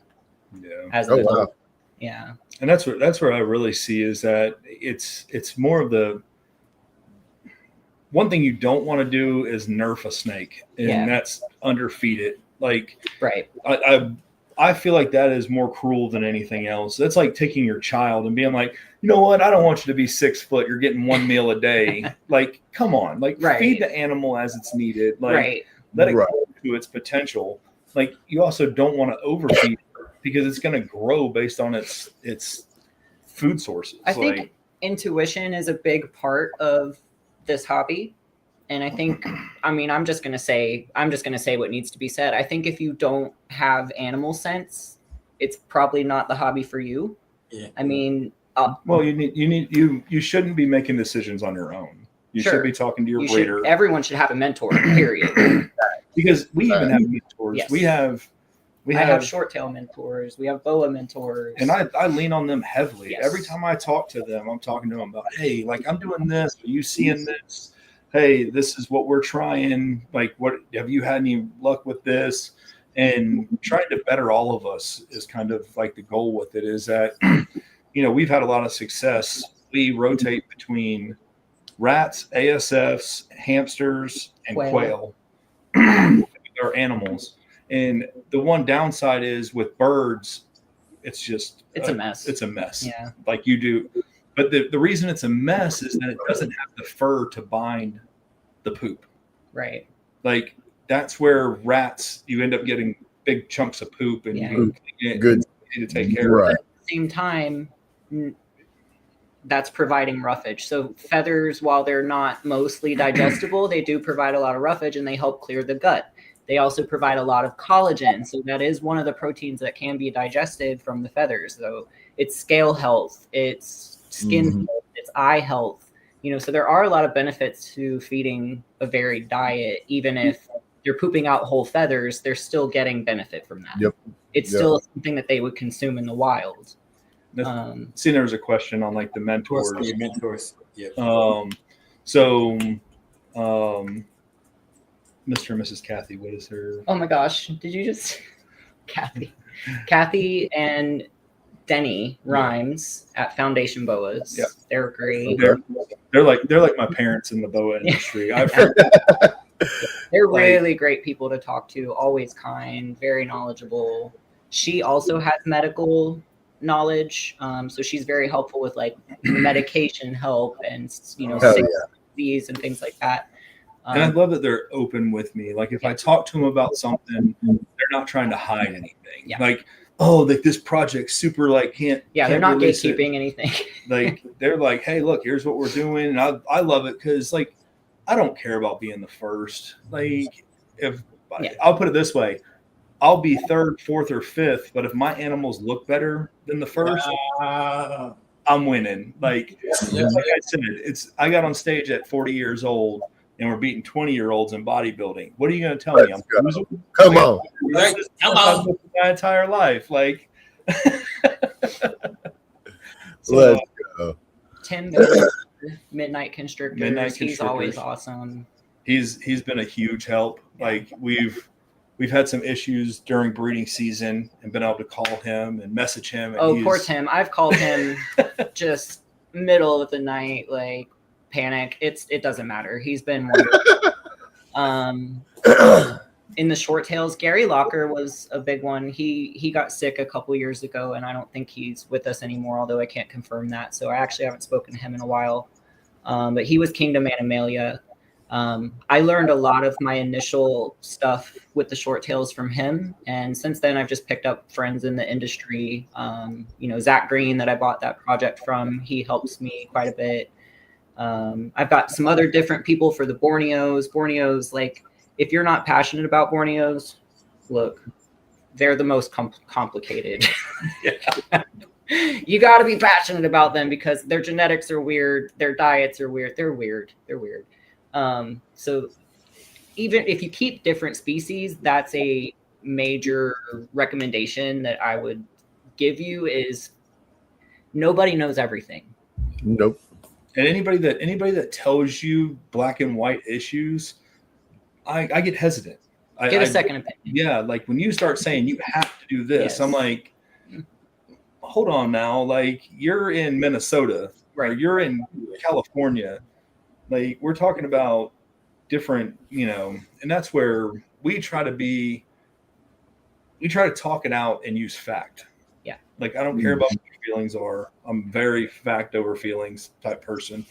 And it's one of those things like with those people being mentioned, we have a whole team of people. So like I hate to even for different reasons. Just throwing those names out there. Like we could sit here and name people. EJ, like we talk with EJ all the time. All the time. We're always talking about breeding projects and hey, like what do you think about this combination? And well, I don't really like that combination because I think there's some genetic problems there. And like, how do we?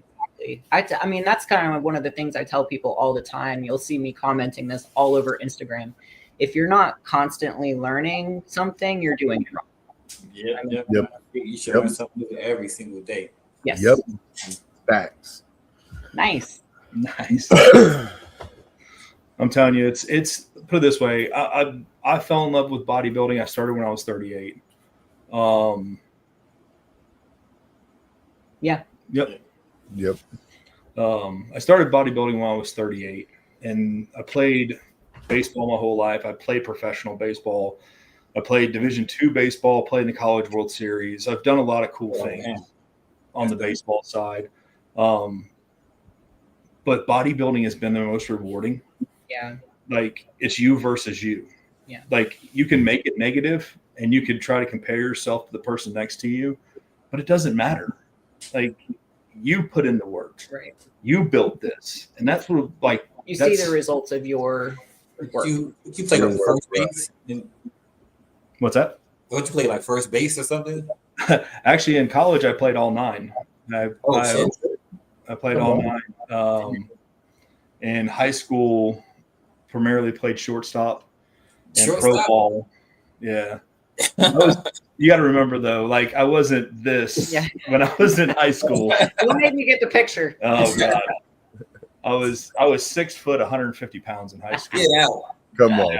I'm 6 foot, 270 right now. With bleached tips, by the way. Let's go. Let's go. Come on, man. I keep the picture on my mirror, on my dresser. Okay. I love it so much. That's awesome. It's incredible. That's it. My experience has been so crazy because I've always chased what I love. Yeah. And I've always put myself around good people. And I think that I have to give myself the most credit. And that's what I give myself credit for, is that I don't want to be the most successful in my friend group. If I am, I'm hanging out with the wrong people. Yes. Yeah. Yep. I say that. You don't want to be the smartest person in the room. You don't want to be the dumbest person in the room. You want to. That's what I'm trying to teach my daughter. You continue to grow at. Like, yes. Once you're the smartest room, you smartest person in the room. You're in the wrong room. You're in the wrong room. Yeah. Exactly. And that's one thing. Like I said, I've gotten to do so much cool stuff. Like I was at one of my best friends from Little League won the World Series MVP playing for the Boston Red Sox, and I was on the field that night in LA Stadium. Oh, see, don't say that, man. I'm a Yankee fan, lifelong Yankee fan. Oh man, he played for the Yankees for probably 6 months, I think. Oh shit! Come on. But I'm telling you, it was A-Rod, right? Yeah, he was there. A-Rod, see, that's my second favorite player of all time. First player, Bernie Williams, a big Bernie Williams fan. Yeah. Then there's A-Rod. Yeah, he's got a bunch of like weird records too. It's awesome. Like I said, I used to hit in the off season with Andrew McCutcheon. We're all from Polk County. Pierce and him both got drafted in the Pirates. Awesome guys, man. I'm telling you, it was the most epic night of my life was the World Series. I got to ride on the team bus. I was two seats away from the World Series trophy. I got to hold the MVP trophy on the field while we were waiting for the game, for him to get done with his interviews. I'm telling you, it was that's amazing. That's badass. Yeah. Probably the most terrified I've been too. Like when the night was over with. Holding that trophy. When the night was over with, so we went out to like a party at the club. They brought the bill out for the for the celebration, and I caught a glimpse of it. It ended up being, I want to say, with the tip, over $500,000. Jesus. Yeah. Like, it was like I said, it was just crazy. It was so I've tried to experience life. I've tried to put myself in a situation where I'm around the best people. I mean, hence my wife. I can't ask for a better teammate and business partner. So I mean, it's just been awesome. Like I told her, I would have never done this if it wasn't for her. Yeah. You know what I mean? And it's been awesome just growing with this and having fun and meeting new people. I mean, I think we've done 4 or 5 podcasts now, and it's awesome to interact with everybody and tell the story. And, you know, that's one of our goals is like, once we get the gym open, we're going to have a podcast studio where we're going to try to do some bodybuilding and reptile stuff. Come on.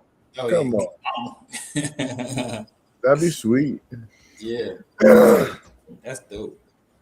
Yeah. But yeah, it's like we're just trying to have fun with it and trying to be a positive influence on everything we can be, whether it be Facts. Yeah. Huh? Yeah, I think we'll be the first gym in North America to have live reptiles in it. All right, you guys want to see a big short tail? Oh, geez. Oh yeah. Yeah. My biggest one. All right. Damn. Oh wow. Damn. She is not my friendliest, Yeah. We see our travels getting up. but she's a beast. So this is the one I paired with the sunset albino that I showed you. Okay. So all the babies were marble. She's like a super marble, essentially. Huge. Yeah, she's like she's 30 pounds. Yeah. Jesus. Jeez. I got my elbow resting on my leg right now to hold her. So she's actually a lot better than she used to be. I mean, she's an example that I would show people of like time and patience, because I would say a year ago, Oh, you couldn't open up the you bin. couldn't. She would launch out of the bin to come at you. Well, we were talking about, we were talking about Steven at Extreme Exotics. This is where Right. We got her from him. Oh hell yeah. Hell yeah. He had gotten her from one of his friends. I think it was another breeder, and we picked her up 2 years ago, a year and a half ago. probably two years. 2 years ago. So yeah. She gets the rabbit every once a month, then, huh? No, she still gets rats. Still gets rats. Oh. Yeah. I think we feed her every month. That's what I'm saying. Like, I think everybody has this idea because they're bigger than a ball python. You have to feed them exponentially bigger than a ball python, because I think that the industry standard is ball python. Yeah. Right. When you talk about feeding. So everybody kind of like, oh, well, my ball python's eating this, so I have to do this. Short tails, their metabolism is like one of the slowest. Oh yeah. So like literally, like I said, or Brittany was saying, like every 3 months they poop. Yeah. They'll pee a lot, or more often than poop. Yeah, I'd say once or twice between poops. But they just don't digest things real quickly. Yeah, their metabolism is slow. Like they'll live 30, 40 years and they will just grow and grow and grow, but they do it slowly. So they'll definitely, I think, I don't know. She she has a petite diet. Yeah. She gets a larger, extra large, maybe a jumbo rat about once a month. But she's grown. She's mature. My goal is not to grow her anymore. My goal is to maintain a healthy body weight where she is. So your goal matters on how you feed as well. Well, I think look at that too, like kind of in the wild, like how you said they're not out very active and searching for it. So it's not like they're gonna wait for the biggest prey to come by to eat it. Like if it's small and I can eat it, I'm gonna eat it. I'm gonna take it. They're opportunists for sure. Right. So that makes sense to me. That's like, all right, well, it's not like they're going out looking for the big ass meal. It's I'm gonna eat what I can find by me. It's gonna come next to me. I'm gonna eat it. I think the panic about feeding animals is kind of animal wide. Right. It's the reason why people put shredded cheese on their dog's food when they don't eat. Like they might just not need to eat. They just don't need that energy right now. And you're anthropomorphizing them by saying, well, if they miss a meal, something's wrong. That's not necessarily true. Well, in America, we've standardized obesity. Yeah. We think food is love, and that's not even close to what it is. Right.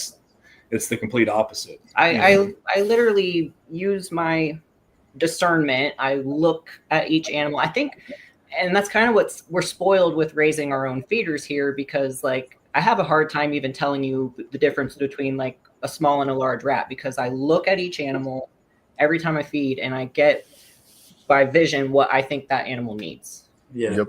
Pull it out of the bin and toss it in. And that comes with time. It comes with experience, but it's a privilege to be able to do that for my animals. Yep. It's one of those things. It goes back to the husbandry side, and yes, we would all like a bigger house. You know what I mean?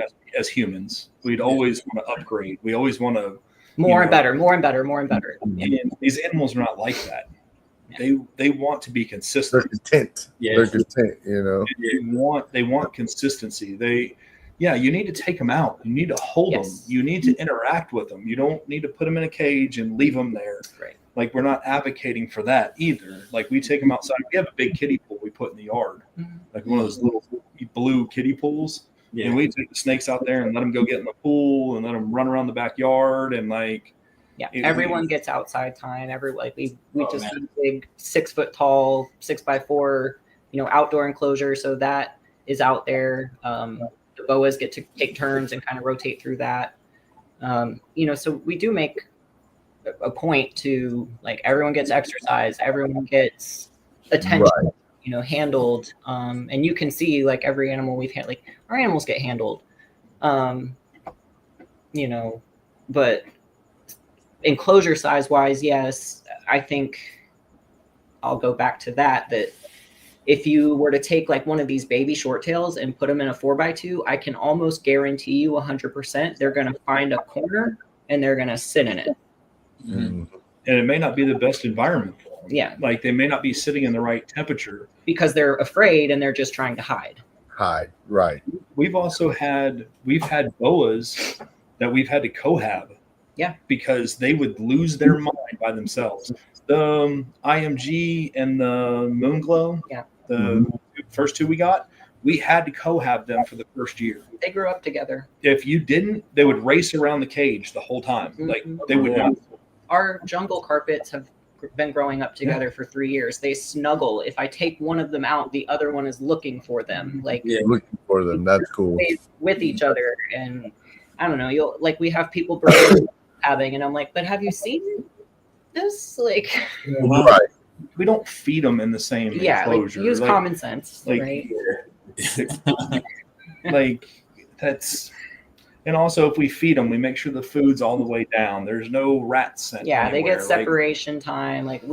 There's a right and a wrong way to do it, obviously, but it's one of those. It's not always black and white.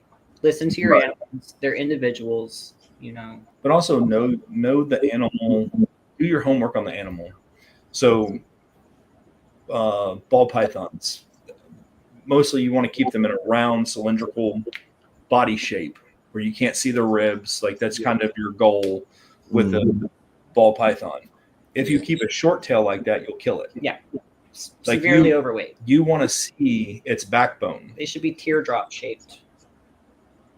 So it's a different, everybody kind of goes, oh, well, my ball python looks this way and this is a python. Same thing with a carpet python. You ever feed a carpet python, you'll kill it faster than bad husbandry. Yep. I've noticed they're definitely not, when I started messing with them, they're definitely not as, like you said, as girthier. You don't want to feed them as girthier as you would as a ball python. Nowhere near, And with the boas, we got so many adult boas that were just round. Right. And they can't even rest their tail on the ground because they're so fat. Yeah. It should be shaped like a loaf of bread. Right. Have a shape. How old are your carpets that you have? I have one big girl, which Kyle's in here. She's about probably like 4 or 5, I think. Kyle, I have the paperwork when she was born, actually, right here by me. So I'll tell you. But I have my Papuan that's only probably like a few months, say like 9 months to a year. Then I have a jungle that's probably about 6 months, I would say. What's crazy, your older one, did you raise it from a baby or? No, I did not. I actually just got it recently. It's my older one's a 2016 baby. Okay. So what's crazy is that you're going to see with him super caramel jag coastal. Oh, yeah. And it's one of Nick Mutton's babies. It's 9. Okay, nice. Yep. She's 9. She's 9. Yep. Thanks for doing the math. Green tea for me. I will not lie. I like my green tea. They're a 2016. That's what I can tell you. So what's crazy that you're going to see with them is their first 2 years, they're not going to grow. Like they are not going to. They are not, and then they'll hit this point where they just like take off. Yep. It's insane because it's like they get a little longer, like a longer shoelace. Yeah. And then they grow. I'm telling you, I was stressed out our first 2 because like I'm looking at our boas, and our boas are 3 times as big as the carpet. I'm like, wait a minit, hold on a second. Carpets like, are supposed to be huge. I was literally like, babe, did they not eat this week? Like, what's going on? Well, it's crazy though, because like with the carpets, like, well, my papa, and she will, like, if you throw a rat in there and let her eat every time, she will take it. I can give her 10 meals in one day if she wants to, and she will not stop. She's a beast. And I won't do that, because I'm like, I gotta watch you. It's like you said, you could overfeed them for sure. And I noticed with her, it's weird because at first she didn't do that, and now she is. What I was too is, I think, like, Kyle, when I got it from him, he did a lot of frozen and not too much live. And then when I brought it over here, I gave her a taste of that live. Yeah. And she's just like, all right, let's get it, And I'm like, all right, girl, you gotta calm down. Match thing. Right, but yeah, it's different. It's definitely a different species. I love the gears watching with them compared to the ball pythons. Like, you could just tell there's a lot more to them than, I'm not downplaying my ball pythons. I got a bunch of them here. I love a ball python, but no ball python slander. The carpets, man, I just tend to fall really heavily in love with them lately, and that's been my thing for sure. And I think I want to say carpets are the most underrated pet because they look like ugly ducklings for 3-4 years. But when you see a adult carpet in person, it is a whole, it was like, you're like, wait, what is that? There's no way. So they get better with age, it's not, And that's what like we're trying to look at morphs on all of ours is like, how do we, it's awesome to create a beautiful baby. But to me, the art is creating a beautiful adult. Yeah. And I think that's lost a lot. Yeah. It's lost in the quick turnaround. Well, I can sell this one fast. Or look, I can make this new combination. Right. And so like I would say carpets and short tails are at the top because they get better with age. Yep. They just, the colors, everything just expands on them. The boas, there are some, if you get bad genetics and if you do not keep quality animals, you'll tell. Yeah. We have, so like our anery line, we have the Ferrari. I noticed that. we have the Ferrari line of the anery ones, which is like the cleanest. One guy, I can't remember I messed up not knowing it, but I can tell you. See, she keeps me straight. This is where the devil's in the details, and that's where she keeps. Look, I'm just saying, if y'all don't use a database, like software management management system, do it. SMG Pro, baby. SMG Pro. I use reptile scan, and it's a freaking lifesaver. Like, I don't know what I would do without it. Use code whiskey 60 and get 60 free days for SMG Pro. What's that? Use code whiskey 60 and you can add 60 days onto your SPG Pro. Nice. Free. Yep. Free 60 days. Free. Come on. So that's what we brought in the Ferrari line of aneries. Yeah. And they are so clean. Like taking up serpents. Taking up serpents is the name of it.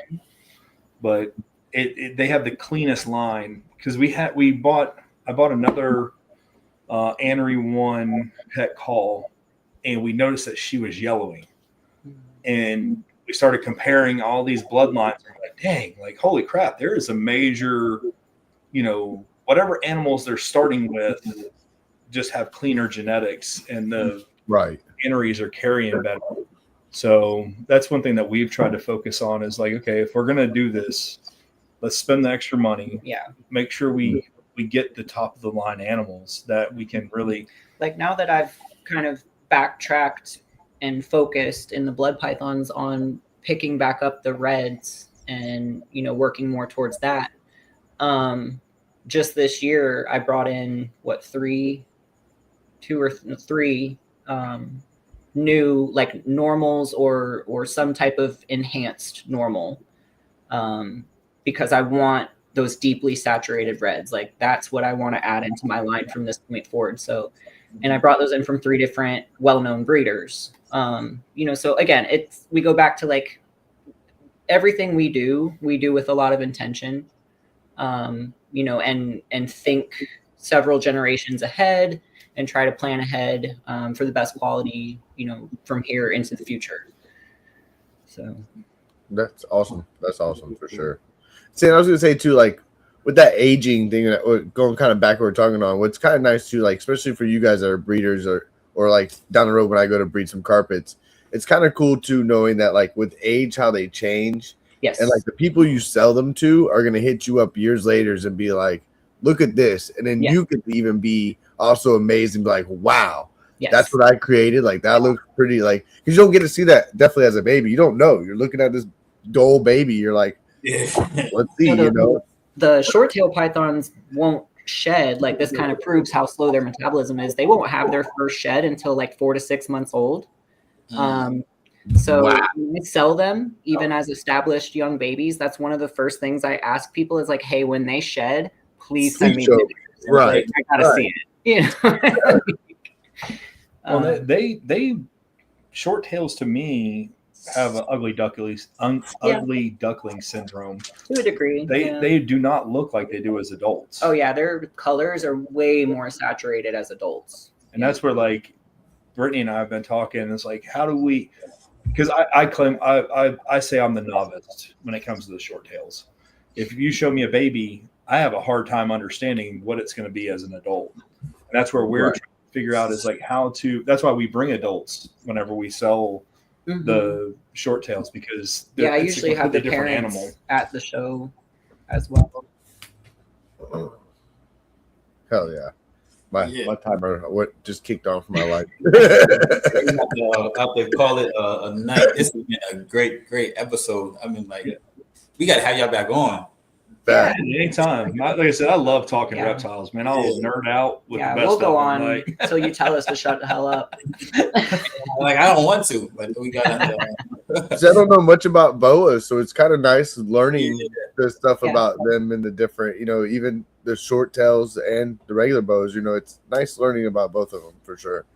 And he intrigued me and my old lady tonight. I know as soon as I go inside, I'm gonna be hearing about short tails. I got her. Thank y'all so much for your time and your knowledge, man. Like for real, we definitely gonna do this again. Definitely. We appreciate the invite, man. We love interacting with people. I mean, that's the fun part about this industry is meeting different people, man. We were the only friends each other had until we got into snakes. So that sounds like me and Alex. But now we actually know some people that we like. So it works out. That's our Kyle for introducing us. I know you're still in the chat. Thank you, Kyle. Facts. Come on, Kyle. Jaleel, we're still waiting to get you up here. Thank you, Jaleel. Get Jaleel on. He's awesome. We're still waiting. So we'll have to set something up. But so when's the next show? When's the next time people where you gonna be at? We don't have any show plans. We've kind of even going to a show. Next show you're going to? Oh, we're at every one of us. Yeah, we go to all the Repticons. Really, that's our only social time. Like we literally will go spend both days 6 hours. We don't buy anything. We just walk around and talk to everybody. You gonna sit here and lie? It's been a while. When's the last time we bought something? The last time we went, name it. The Inca Fire. No, that was a trade. Oh. All right. We gonna work it out. That's like me and my old lady. We'll split up, and then I'll see her at a distance walking towards me, and I'll look at her hands like, "Oh yeah, she's got some." I just throw it behind my back. Like, all right, I got something too. Check it out. Like that's what I'm saying. She's sitting here. There's been snakes that I'm like, man, I like it, but I'm gonna kind of hold off right now. And she'll be like, "Hey, I gotta go to the bathroom," and or then she'll go buy it, and bring it back. I'm like, "Are you serious? What the hell?" Yeah. So that's what they're for. That's what they're for, Yeah, if we probably won't do any with the gym opening. Yeah, we probably won't do any Repticons or any shows. But like our thing is like we're gonna try to do some things at the gym. Yeah, like host events. and oh yeah, be kind of a venue type thing as well. Mm-hmm. So that would be actually kind of cool. Y'all could do out the gym a little like weekend venue if you wanted to. Yeah. People could come work out, and you could sell some snakes, have some different variety of stuff there too. Well, we're gonna have, like, we'll have visiting like pro bodybuilders come, so we're gonna have the gym set up real nice for social media and stuff, so they can do photo shoots with the snakes if they want, stuff like that. Yeah. Come on. And that's what we're going to try to work with. I don't want to breed everything. Yeah. Like I would have every variety of snake if I could. I just know I can't give it the time and dedication that it needs. So like whenever we want to kind of be that networking to help boost everybody up. Sure. Like, hey, I got a guy that wants beauty snakes, or hey, I got a guy that wants ball pythons. Like, hey, here's some reputable breeders. Here's who I would talk to. Like, and then try to kind of build this network of like I think that's where animals get in trouble, is that when everybody tries to do everything, instead of letting people be good at what they do, like and making it a community. Yeah, like I don't. It's not a race to $1 million with us. Like I want to see everybody do well. I want to see reptiles get to the point to where they're like dogs. Like people have them as pets and have them as display animals, and they're cared for. Yeah, for sure. And they're not demonized. I mean, that's what's crazy. Like, so movies. I'm telling you, I can talk all night. So don't. Movies. Bye. Okay, bye. We gonna get y'all back on here. We don't go anywhere. Justin, got anything you want to say before we take off, bro? So I can tell everybody, speed humps in the road. Yep, speed humps in the road. Keep that head held high. Don't let your head go down, because the day you let your head down is the day it drags you down. So keep on going. Keep on pushing through those projects. Life in general, just stay happy, guys. And like always, thanks to Chats for coming out. Couldn't do without you guys. And Travis and Brittany, thank you guys for sure. Nice getting to see your collection, your short tails, your regular boas, man. I just can't wait to see what you do even more down the road. Shit. And get to see the gym now. Shit, that's gonna be badass. Oh yeah. I can't wait to tell you guys it's open and ready. Thank you, chat. Thank you, everybody. Make sure y'all let your people know. Give those flowers out. Call your friends up. Call your family up. Don't wait for good news. Wait for bad news. Do it because it's the right thing to do. Matter of fact, call your mother. Get the fuck off my phone because we out. So the outro is going to be way after the buzzer because that's the last show I did. So the outro.